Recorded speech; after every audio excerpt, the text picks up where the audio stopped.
Hello students, welcome back to YSR Academy. Previous module we talked about heart, we discussed external structure of human heart, we also talked about the internal structure of human heart. In this module we are going to cover more two topics which are related to heart.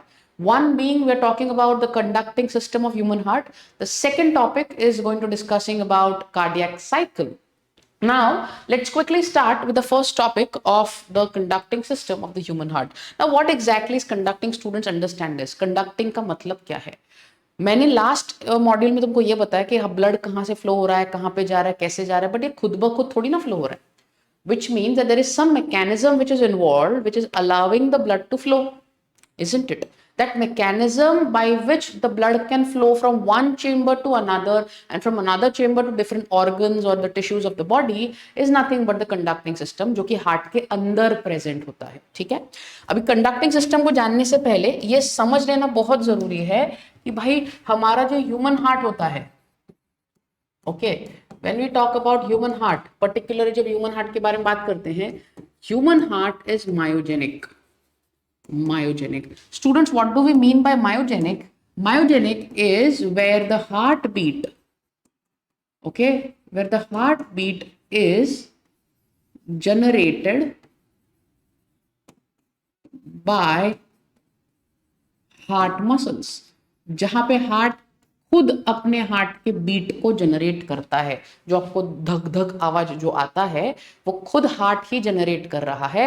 And that is why heart is said to be myogenic. So myogenic heart का मतलब क्या है कि जहां पे heart खुद ब खुद अपना बीट खुद जनरेट कर रहा है, किसी और पे डिपेंडेंट नहीं है. विच मीन्स कि there are certain hearts also which are called as neurogenic heart. Neurogenic heart meaning where the brain is responsible to take the control. In lower organisms, you can find the neurogenic heart.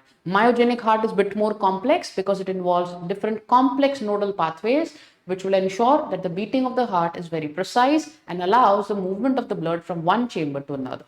Okay? तो अभी फटाक से जाते हैं components, conducting system के components क्या क्या है. चलो फटाक से जाते हैं. नंबर वन, अच्छा सबसे पहले डिस्कस कर लेते हैं components. Okay, सबसे पहला component is called as the SA node, first component. ठीक है, second component is called as the AV node, third part is called as the bundle of His. Okay, fourth component is called as the Purkinje fibers. Okay, we are going to understand all of the four components in detail. चारों के चारों components को detail में बात करेंगे. And in चारों components को when you combine, it is nothing but the conducting system. इसी को आप conducting system बोलते हैं.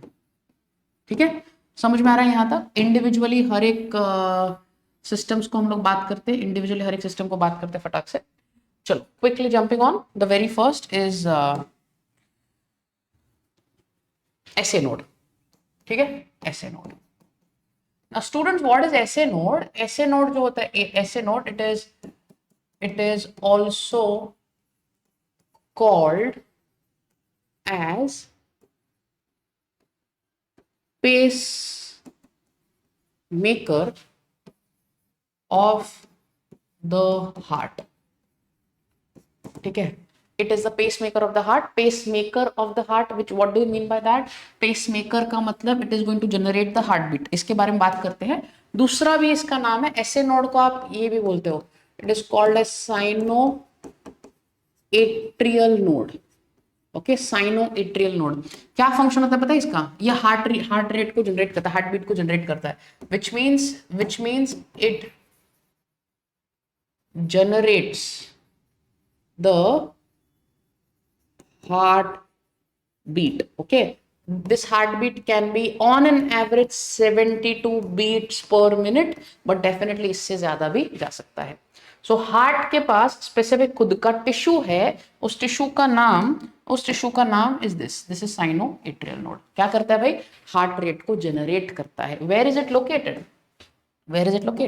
Now when we talk about SA node is located on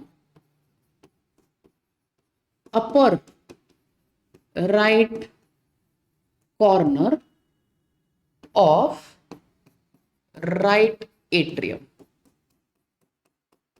okay, so right atrium के अपर रीजन पे, राइट एट्रियम के अपर रीजन, राइट एट्रियम के upper most reason पे it is located, therefore it is situated very superiorly, and that structure helps to generate the heartbeat, which is the SA node. Second component जो आपका है conducting system में, it is called as the AV node. ठीक है, क्या बोला अपन ने इसको, AV node. Now students, AV node is also called as atrioventricular node. It is also called as atrioventricular node. Atrioventricular node जो होता है, it is in other words, it is also called as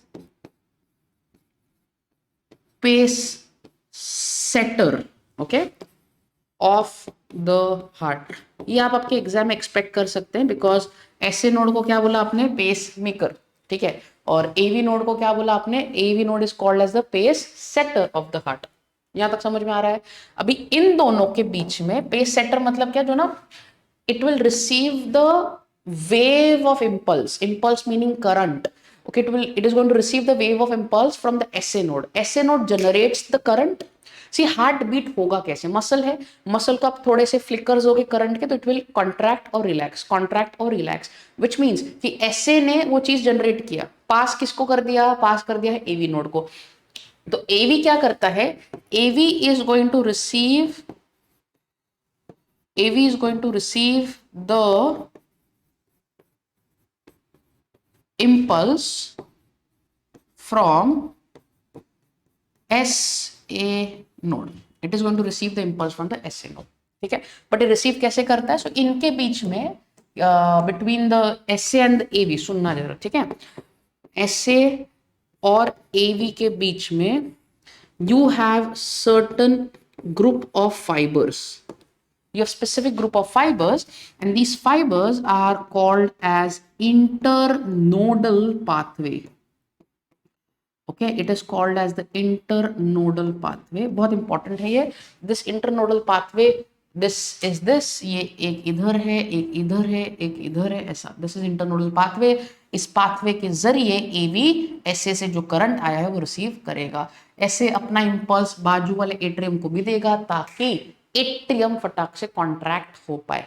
ठीक है, समझ में आ रहा है. तो AV ने करंट रिसीव किया. Now the question is, where is AV located, where is AV present? Now this AV is located on lower left corner of right atrium. Okay, it is located on the lower left corner of the right atrium. Function, receives the impulse, the wave of impulse from SA, and therefore AV is called as the pace setter of the heart. समझ में आ रहा है यहां तक. चलो तीसरा जाते हैं. Third component is called as the bundle of His. Okay, it is called as bundle of His. ये bundle of His क्या है, देखो समझना जरा. The group of fibers, okay, group of fibers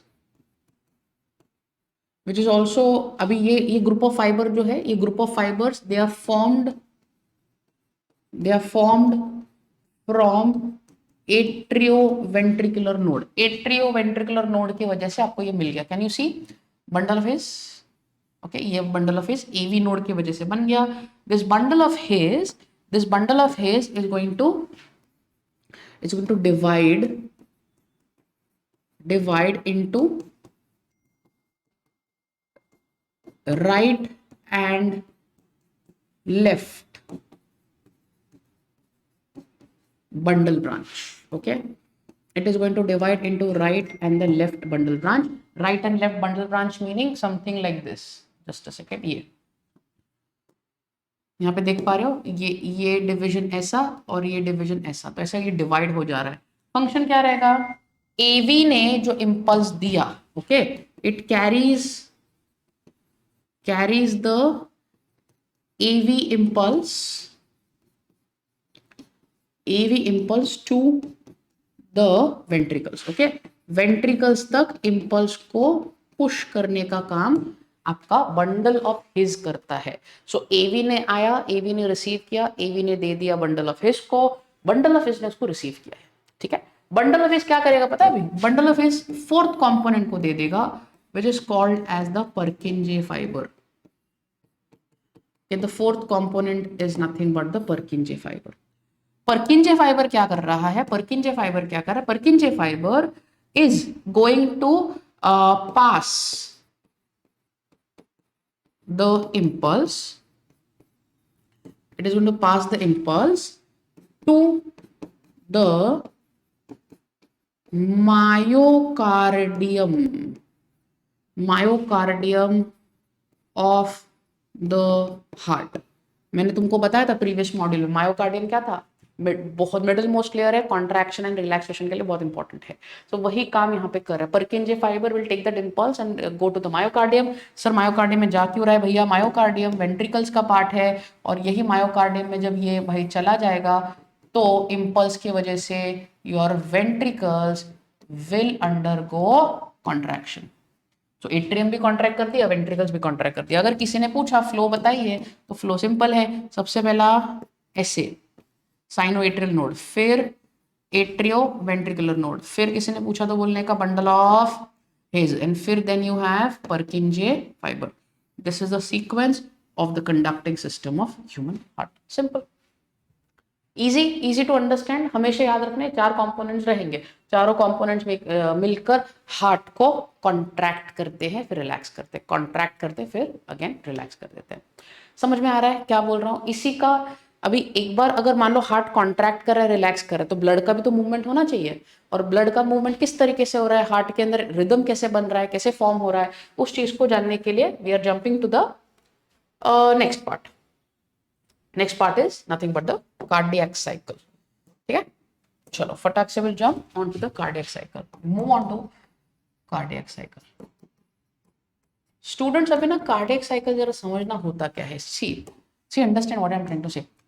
if there is one contraction of the heart, okay, there is one contraction plus when there is one relaxation, okay, जब heart squeeze करेगा that is one contraction, heart ने squeeze किया one contraction, relax किया second relaxation. तो one contraction and one relaxation of the heart is called as one heart beat. ठीक है, एक heart beat के अंदर एक कॉन्ट्रैक्शन और एक रिलैक्सेशन होता है, विच मीन्स एक हार्ट बीट के अंदर जो भी इवेंट्स रहेंगे, the events associated in one heart beat, एक हार्ट बीट के अंदर जो भी इवेंट्स एसोसिएटेड रहेंगे, इसको बोलने का है cardiac cycle.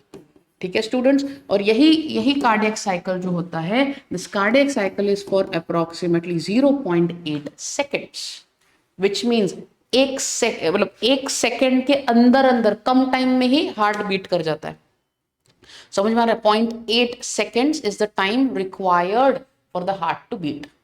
Again, you have three events here. आपके पास इधर तीन events है. There are three events in cardiac cycle. Okay? आपके पास यहाँ पे तीन events देखने को मिल सकते हैं. सबसे पहला is called as the atrial systole. Okay? Second is called as the ventricular systole. Okay. Third is called as the joint diastole. So you have atrial systole, ventricular systole and joint diastole. आपके मन में सवाल आ गया रहेगा? Yes, बता रहा हूं. Systole का मतलब होता है कॉन्ट्रैक्शन.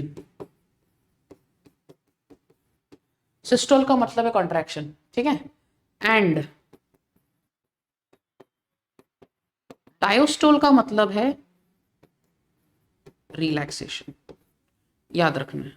अब के बाद कोशिश करेंगे अपन सिस्टोल एंड डायस्टोल बोले, ठीक है। सो सिस्टोल का मतलब कॉन्ट्रैक्शन हुआ, डायस्टोल का मतलब क्या हो गया, रिलैक्सेशन। यहां तक समझ में आ रहा है। 3 इवेंट्स है, तीनों इवेंट्स को ज्वाइन करेंगे, कंबाइन कर देंगे तो आपको टाइम मिलेगा 0.8 सेकेंड्स। पक्का? चलो इंडिविजुअली बात करेंगे स्टेप बाय स्टेप।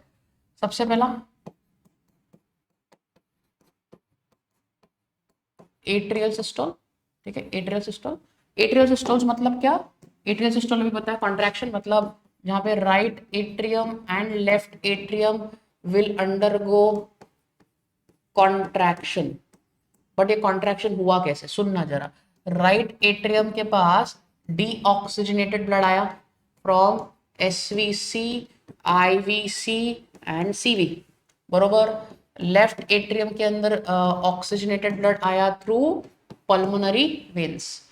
अभी ये जब ब्लड आ रहा है, ये जब ब्लड आ रहा है, सो ब्लड ने प्रेशर दे दिया, pressure increased on the atriums. Atriums के अंदर प्रेशर बढ़ गया, ठीक है, एट्रियम्स के अंदर प्रेशर, जैसे एट्रियम के अंदर प्रेशर बढ़ गया ना, एट्रियम के अंदर प्रेशर बढ़ गया, दिस प्रेशर के वजह से there is activation of SA node. जैसे ही SA node activate, SA node जैसे activate, what will happen, contraction. एक बार एसए नोड एक्टिवेट हो गया, कॉन्ट्रैक्शन किसका, दोनों का, right atrium and left atrium का, दोनों का कॉन्ट्रैक्शन हो गया। दोनों का कॉन्ट्रैक्शन होने की वजह से deoxygenated blood from the right atrium enters into the right ventricle, oxygenated blood from left atrium enters into the left ventricle. ये पूरा प्रोसेस होने के लिए, ओके नाउ अंडरस्टैंड दिस। यहाँ पे तो तुम्हारे पास एट्रियल सिस्टोल है, एट्रियल सिस्टोल है, एट्रियल सिस्टोल। सबसे पहले अपन पूरा फ्रेमवर्क जान लेते हैं, फिर टाइम फ्रेम देखते हैं क्या है, ठीक है। नाउ यहाँ तक क्लियर। सेकेंड कंपोनेंट देखो, सेकेंड कंपोनेंट क्या रहेगा, ventricular systole, ventricular systole. Now what would be ventricular systole, use your logic, correct. Ventricles के अंदर there is something called as ventricular filling. Ventricular filling मतलब देखो ना, राइट एट्रियम में blood कहाँ पे डाल दिया, राइट एट्रियम में ब्लड कहाँ पे डाल दिया, राइट वेंट्रिकल, तो राइट वेंट्रिकल में प्रेशर बढ़ गया। लेफ्ट एट्रियम में ब्लड कहाँ पे डाल दिया, लेफ्ट वेंट्रिकल, तो वेंट्रिकल्स के अंदर प्रेशर बढ़ रहा है, तो वेंट्रिकल्स बढ़ते जा रहे हैं। वेंट्रिकल्स के अंदर प्रेशर बढ़ना फिलिंग की वजह से, वेंट्रिकल्स के अंदर का प्रेशर ज्यादा, वेंट्रिकल्स के अंदर का प्रेशर ज्यादा। सो अभी जैसा ही वेंट्रिकल्स, जैसे ही वेंट्रिकुलर कॉन्ट्रैक्शन आएगा, ओके, वेंट्रिकुलर कॉन्ट्रैक्शन मतलब वही वेंट्रिकुलर सिस्टोल आएगा, तो फटक से क्या हो जाएगा, what will happen quickly, yes, deoxygenated blood from right ventricle is pushed into pulmonary artery and oxygenated blood from the left ventricle is pushed into the aorta। समझ में आ रहा है, ये वेंट्रिकुलर सिस्टोल इजी है, कुछ कॉम्प्लिकेशन कुछ नहीं है। सबसे पहले ये देखो atrial systole, atrial systole, atriums ने सारा ब्लड नीचे ढकल दिया, देन उसके बाद वेंट्रिकुलर सिस्टोल, वेंट्रिकुलर सिस्टोल में ब्लड ऊपर आ गया, देखो पल्मोनरी आर्टरी में गया, एओर्टा में गया। जॉइंट डायस्टोल में क्या होगा, जॉइंट डायस्टोल में क्या होगा, तीसरा component,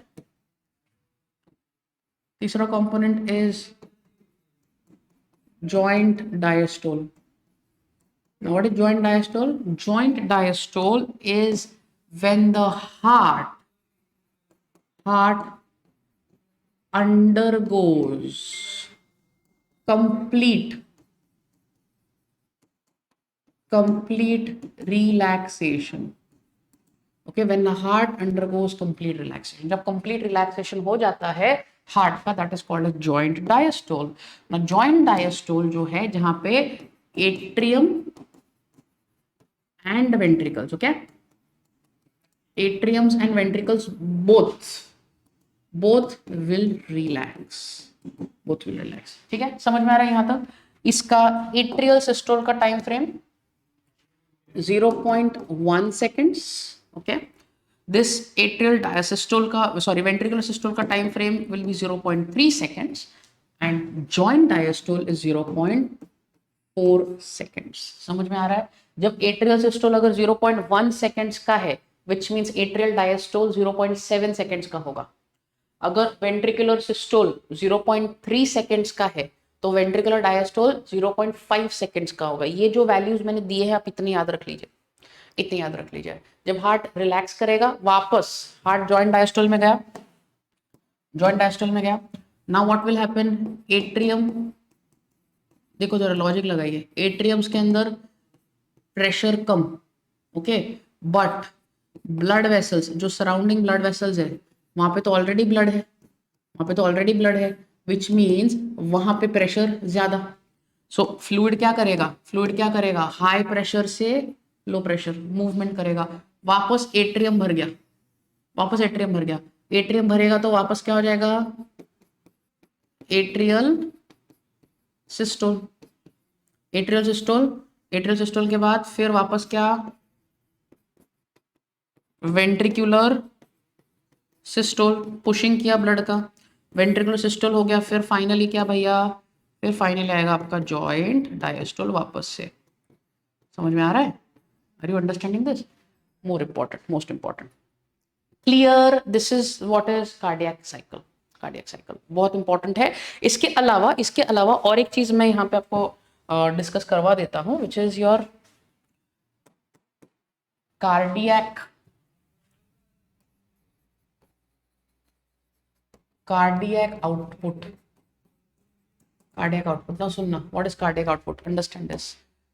Whatever blood, okay, whatever blood is pumped by ventricles, okay, in each heartbeat. देखो ना, कुछ तो अमाउंट ऑफ ब्लड होगा ना. There will be some amount of blood which will be pumped. जो पंप होगा, जो पंप करेगा ब्लड एक हार्ट बीट के अंदर. दिस हार्ट बीट के अंदर जो ब्लड पंप होगा, this is called as stroke volume. It is called as stroke volume. Stroke volume is approximately 70 ml. Okay, 70 ml. And आपका average heart rate, okay, average heart rate अगर population में देखा जाए तो it will be 72 beats per minute. हालांकि ये highly variable है, but अभी अपन 72 टेक्स्ट बुक का फिगर लेके चलते हैं.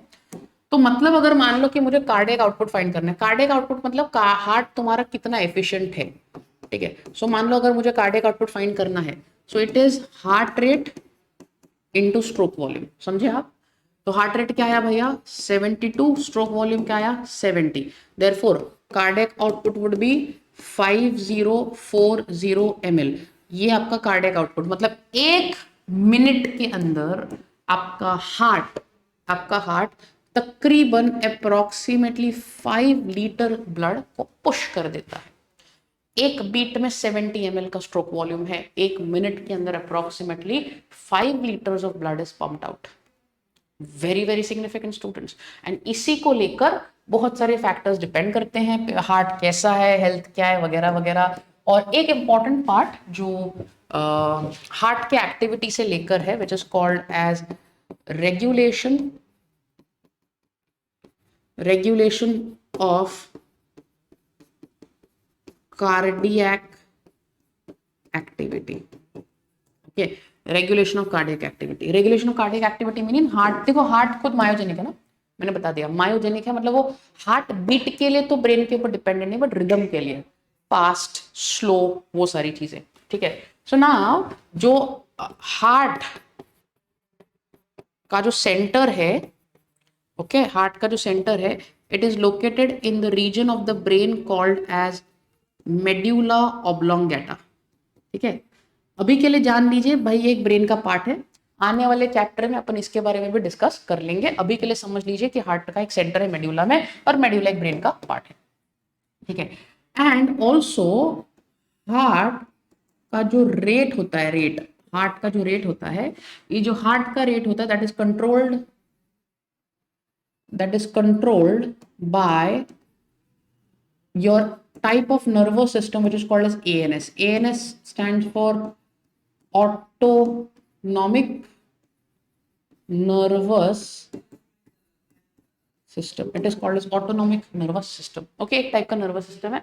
इसके अंदर autonomic nervous system के अंदर there are two types. So one is what is called as sympathetic nervous system.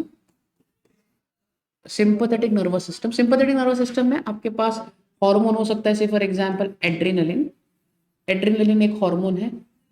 Function क्या रहता है पता है? Adrenaline will increase your heart rate बढ़ा देगा during vigorous activity, physical exercise, running, walking, whatever, या फिर जहाँ पे आपका सिस्टम एक्साइटेड है, बहुत ज्यादा एक्टिवेटेड है वहाँ पे. ठीक है. Second component is parasympathetic. इसके बारे में ना गाइज अपन ना कंट्रोल एंड कोऑर्डिनेशन में डिस्कस करने वाले हैं. अभी बस मैं नाम दे रहा हूँ ताकि आपको पता रहे. पैरासिम्पैथेटिक में एक हार्मोन आता है which is called as acetylcholine. Okay, acetylcholine. Acetylcholine क्या करता है? It reduces your heart rate. तो मतलब हार्ट का कितना फास्ट होना चाहिए, कितना स्लो होना चाहिए, ये चीज ये ब्रेन का सेंटर डिसाइड और डिटरमाइन करता है. समझ में आ रहा है? अभी तुमको मैंने ये बता दिया कि भाई तुम्हारा average heart rate is 72 times पर मिनट. ठीक है, एवरेज हार्ट रेट. अगर आपका हार्ट रेट ग्रेटर देन 100 रहा तो एक कंडीशन होता है जिसको आप बोलते हो टैकीकार्डिया. नाम याद रखना है. टैकीकार्डिया मतलब फास्टर हार्ट रेट, बहुत ज्यादा फास्ट हो जा रहा है. और अगर हार्ट रेट आपका लेस देन 50 है, okay, then it is called as bradycardia. उसको अपन क्या बोलेंगे? ब्रैडीकार्डिया. समझ में आ रहा है? ये थोड़ा इंपॉर्टेंट है और अपन आने वाले मॉड्यूल्स में इसका सिग्निफिकेंस देखेंगे. समझ में आ रहा है? और इसी को लेकर हमेशा एक चीज आपको याद रखना है कि जब आप हार्ट बीट को सुनते हो, ठीक है, whenever we talk about heartbeat, it includes two sounds guys. धक धक जिसको आप बोलते हो, बट उसको actually it is one is लब, another is डब. ओके, एक होता है लब साउंड और एक होता है डब साउंड.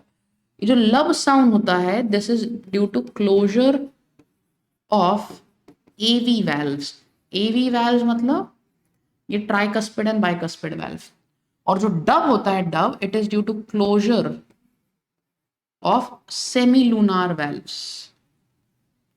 जब सेमीलूनार वाल्व्स बंद हो जाएंगे तो आपको डब आएगा. जब एवी वाल्व्स बंद हो जाएंगे तो आपको लब आता है. तो मतलब ये जो धड़ धड़ साउंड है ना, ये हार्ट का नहीं है, वाल्व्स का है. वाल्व्स के क्लोजर के हिसाब से आप इसको डिटरमाइन करते हो, इसके हिसाब से आप इसको जानते हो.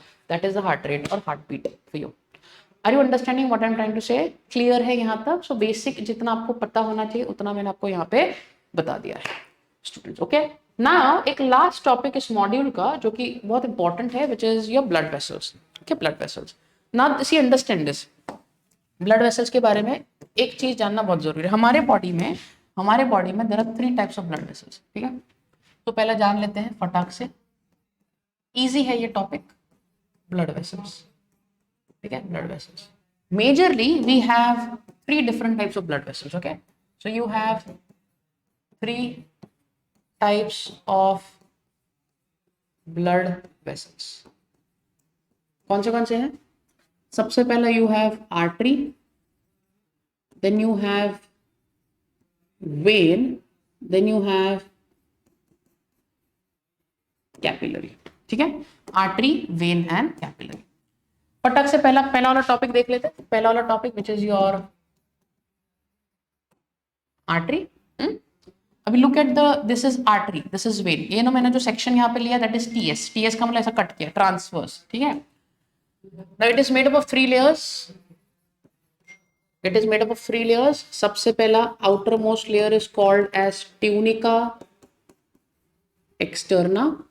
ठीक है, middle most layer is called as tunica media. Innermost layer is called as tunica interna. Tunica interna. इसका जो एक्सटर्ना वाला लेयर है ना, externa, it is made up of a lot of collagen fibres. Collagen fibres क्या करते हैं? Support देते हैं।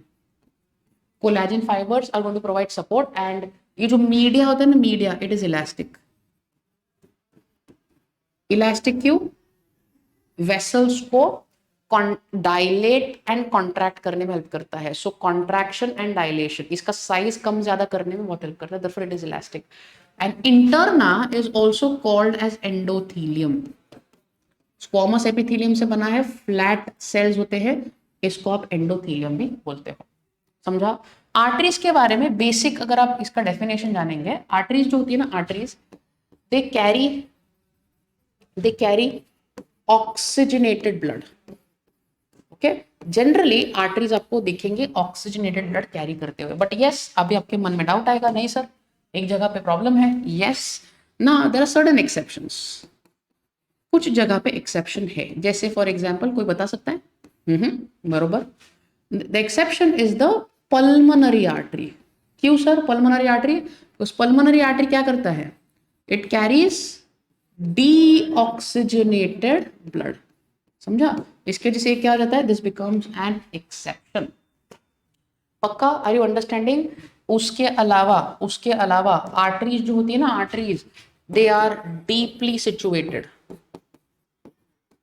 Okay, arteries are deeply situated, which means they're not shallow. At certain points are shallow, जहाँ पे आप पल्स, डॉक्टर आपका pulse check करता है, बट कुछ जगह पे छोड़कर बाकी पूरे बॉडी के अंदर आर्टरीज बहुत डीपली सिचुएटेड होती है, अंदर प्रेजेंट होती है। समझ में आ रहा है क्या बोल रहा है? और इसके साथ साथ इधर जो ब्लड जो होता है, blood it flows with high pressure. कि blood flows with high pressure, तो मतलब ब्लड इसके अंदर बहुत प्रेशर से फ्लो होगा। एंड आर्टरीज जो होती हैं, they do not have valves. इनके पास वेल्व्स नहीं होते, ब्लड का मूवमेंट ब्लड के प्रेशर के जरिए ही होता है। समझ में आ रहा है बच्चों? यहाँ तक this is artery for you, artery है ये, ठीक है। मैं यहीं पे नहीं, चलो नेक्स्ट स्लाइड पे जाते हैं, विच is your when. Just a second. Vein. Now second is veins. What will be the function of veins? Yeah, correct. Now veins again, they are made up of 3 layers.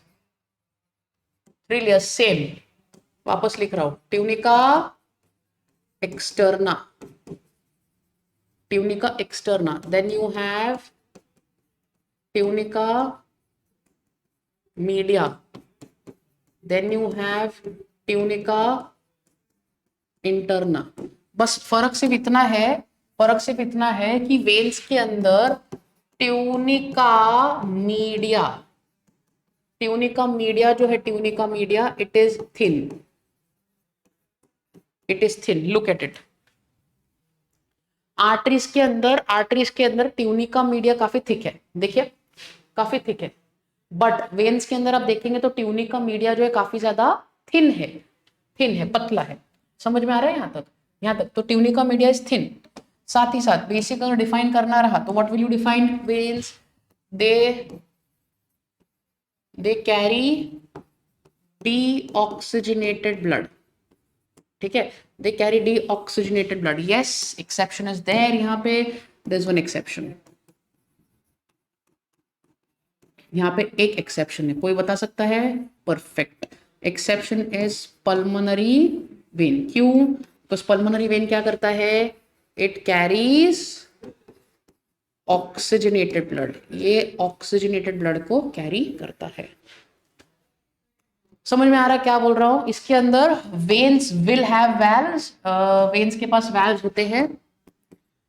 Okay, valves are present,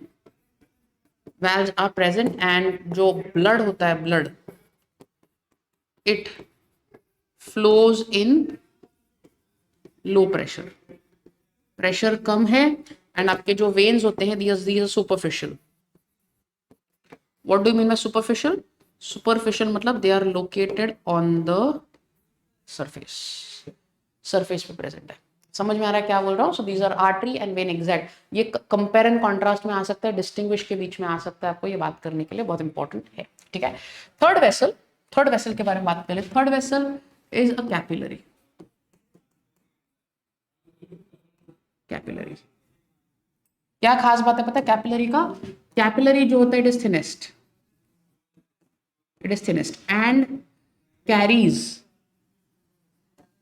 oxygenated blood also and deoxygenated blood also. दोनों type का blood भाई सब carry करते हैं, दोनों type का blood carry करते हैं। बिकॉज ये क्यों ऐसा पता है? Because capillary is present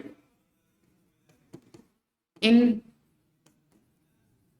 between your artery and when. Artery and veins के बीच में होते हैं, ठीक है, आर्टरी एंड वेन्स के बीच में होते हैं। एंड कैपिलरी का एक स्पेशल पॉइंट कुछ इस तरीके से कि कैपिलरीज जो होती है, capillaries they contain fenestrations. Fenestrations, अभी स्टूडेंट्स अंडरस्टैंड फेनेस्ट्रेशंस। फेनेस्ट्रेशंस मतलब small pores, okay, small pores. Okay, मान लीजिए कि ऐसे थिक मैंने कैपिलरी बनाया,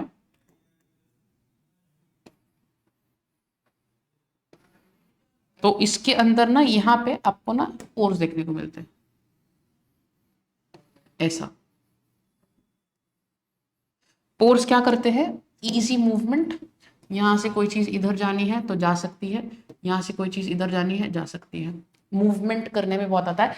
एंड इसके कारण ये फेनेस्ट्रेशंस की वजह से WBC जो होते हैं ना, WBC they can do what is called as diapedesis. Diapedesis मैंने जब फॉर्म्ड एलिमेंट्स में बताया था आपको, तो बताया था squeezing out movement of WBC across the blood vessels. तो इसके वजह से ये मूवमेंट पॉसिबल होता है। मेन काम इसका क्या? कैपिलरीज का सबसे मेन काम, it gives nutrients to the cells. Cellular level पे सबसे क्लोज कांटेक्ट में आपका कैपिलरी ही होता है। समझ में आ रहा है क्या बोल रहा हूं बच्चों? So this is your capillaries. So you have artery, you have veins and you have capillaries, 3 different types of blood vessels. And एक छोटा सा बात आपके टेक्स्ट बुक में किया हुआ है about the portal vein. Students, portal vein का मतलब क्या होता है कि भाई जो एक ऐसा वेन का सिस्टम जहां पे ना स्टार्ट भी कैपिलरी से हो रहा है, एंड भी कैपिलरी में ही हो रहा है। अभी यहाँ पे आप देखेंगे स्टार्ट आर्टरी से हो रहा है, बीच में आपको कैपिलरी मिलेगा, फिर आपका वेन है। बट पोर्टल वेन्स में क्या होता है कि जहां से ओरिजिन करेगा ना वहां से भी वेन रहेगा, कैपिलरी रहेगा, जब एग्जिट करेगा वहां पे भी कैपिलरी रहेगा। एंड कोई भी ऑर्गन में पोर्टल वेन तब होता है जब उस ऑर्गन का कुछ डायरेक्ट ब्लड सप्लाई हार्ट तक नहीं है। फॉर एग्जाम्पल आपके टेक्स्ट बुक में दिया हुआ है which is called as hepatic portal vein. Hepatic portal vein is going to connect the intestines to the liver and then liver will take the blood from the intestine to the inferior vena cava। मतलब क्या बोल रहा हूं मैं कि जो ये movement है वो इनडायरेक्ट तरीके से हो रहा है। Such kind of systems or mechanisms is called as portal veins or portal venous system, जो आपके बॉडी में हेपेटिक पोर्टल सिस्टम का एक बेस्ट एग्जांपल हो सकता है। Are you understanding? और एक ब्रेन में भी है, तो will discuss when we talk about brain. आज के मॉड्यूल में हम लोगों ने क्या क्या देख लिया बच्चों, जरा समझ लीजिए। सबसे पहले क्या क्या देख लिया हम लोगों ने? कंडक्टिंग सिस्टम जान लिया, we understood conducting system, okay. Then we talked about cardiac cycle देख लिया। कार्डियक साइकिल के साथ साथ regulation of cardiac activity which is heart, how do you regulate, heart beat के बारे में जाना, ओके, हार्ट बीट के बारे में जाना। ब्लड वेसल्स का TS देख लिया, आर्टरी का देख लिया, वेन्स का देख लिया, okay. I hope and then we talked about capillaries also. I hope so you are able to understand what I'm trying to explain you, and this module just wraps here. Next module will starting with the last part of the chapter, जो कि मैं एक ही module में crunch कर दूंगा, which will be the different types of circulatory parameters, blood pressure and all of that, and then the disorders of the circulatory system और lymphatic system. ये तीनों टॉपिक में नेक्स्ट मॉड्यूल में कंबाइन करके उसी के अंदर मैं इसको डिस्क्राइब कर देंगे। I hope so this module is very very clear to you. If at all you have doubts please put them down in the comment section, will reply you. If you like our efforts, if you like the video, please do consider subscribing our YouTube channel. Like our video, share the video with your friends, and I hope to see you in the next class. Till then, take care and stay safe.